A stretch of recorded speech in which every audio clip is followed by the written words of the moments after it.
In this video, we're going to talk about how to collapse a navbar when your website is being viewed on small devices such as mobile phones. And so, of course, we've been working on all of this code over the last several videos. And let's go ahead and fire up our web page and just take a look at this in Chrome really quick. Now, in this view, everything's fine. We don't mind having our navbar completely expanded out. We have lots of room. But what happens when we go ahead and collapse this into a smaller view? A lot of websites like to take all of the menu items and collapse that into an icon over here on the right called the Hamburger Icon. That's pretty much what it's universally called, and you can see it right here, this standard Hamburger Icon. And it contains these three bars, as you can see. And you've probably seen this on several different websites and several different browsers. It's kind of the universal icon to expand and collapse menus. So that's exactly what we want to do here. So we want to take all of these items and basically allow the user, when they're on a mobile device or a smaller resolution, to collapse the menu in and out with the Hamburger Icon. So let's go ahead and just keep this up for a little bit, and we'll just drag this over to the right. So what we're going to do is we're going to keep our header, which is right here. We're going to keep the header, so that we're not going to collapse. We're going to keep that, but then all of the rest of this, as I said, we're going to go ahead and collapse. So all of this code that starts right here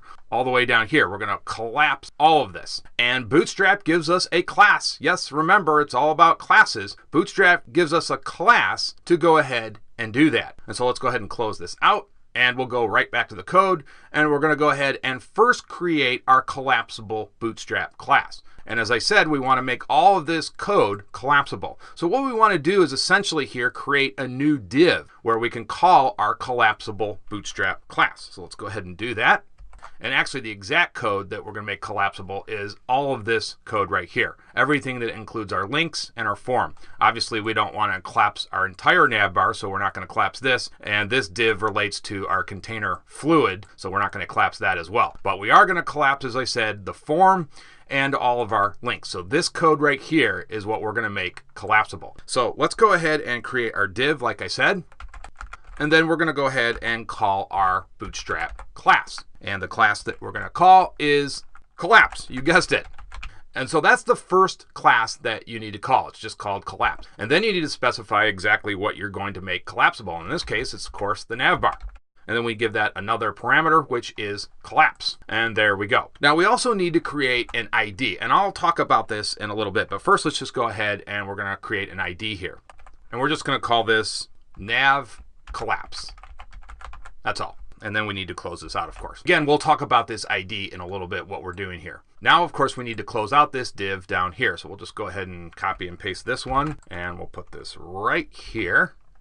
And there we go. Okay, so now we've got our Bootstrap collapse classes specified, and we've wrapped all of the code that we want to make collapsible inside this div. That's great, but we're not done yet. Now we need to actually create a button that the user can hit to collapse and expand the menu. And in this case, we want to go ahead and put that button inside of our header. Remember, we're not collapsing the header. That's the only thing that will remain. So we're going to put that right inside here. And let's go ahead and put it right before our anchor tag. Now, you can also put it after the anchor tag. It doesn't really matter. We're going to go ahead and put it before. And what I want to say is that Bootstrap will automatically always place the Navbar brand on the left. So it doesn't really matter where you put the button, but I think the standard practice is to put it first. Now, as I said, Navbar brand will always go on the left. So the button that we're creating, this Hamburger Icon button, will actually go on the right. So let's go ahead and create our button. And of course, we need to call the button element, and we need to make the type button.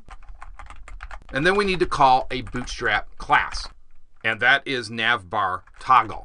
And basically this class will make the button expand and collapse. That's what this Bootstrap class does.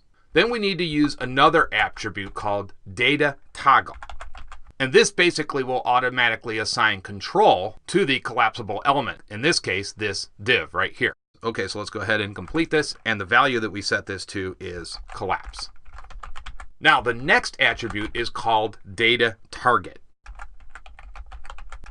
And we're going to go ahead and set that to nav collapse. So basically what this does, it allows us to connect this button to this ID. So now this button knows exactly what it needs to collapse. We're just connecting them together. Okay, so let's go ahead and close our button out. And there we go. But we're not done yet. we need to actually assign an icon to this. And there's a couple different ways you can do this. And I'm going to bring up some code here to show you that. One is you can actually create 3 icon bars, and this will basically mimic the hamburger icon. Another way is actually to specify the glyph icon, this right here. Now you might be wondering, well, why don't we just put the glyph icon in? And there is a reason, and I'm going to show you that right now. So first, let's go ahead and put in this code for our icon. And so we're going to go ahead and just copy and paste that right inside our button right here. And there we go. Let's actually even this out a little bit. And you know what? I'm always going to forget something in every video, right? And we need a hashtag here, right? We always need that with an ID. Okay, I think everything's going to work now. So let's go ahead and save this, and let's fire this up in Chrome and see how this looks. And that's exactly what we wanted in the largest view, right? We want all the items displayed on our navbar. But let's go ahead and minimize our browser now. And if this works, all of our items now should be collapsed into that hamburger icon. And take a look at that. It worked. And now look at this. We can expand this in and out. And again, this is what you'll see on a lot of mobile devices. This is almost a universal icon now. And it's working very well, as I said. Now, you're probably wondering, why didn't I use the Glyph Icon? Well, I'm going to show you why. So let's go ahead and close this out. And what we're going to do now is switch to this. So we're just going to copy and paste this over these 3 spans right here. And there we go. So now we're actually specifying the hamburger icon. So let's save this and let's go ahead and reload this, and you're going to see what happens here. Take a look. You can barely see it. Yeah, the collapse is still working, but it's not standing out, is it? It's sort of grayed out. And what I noticed is that in this inverse theme, that's where this occurs. Now let's go back to our code, and we're going to switch the inverse to default.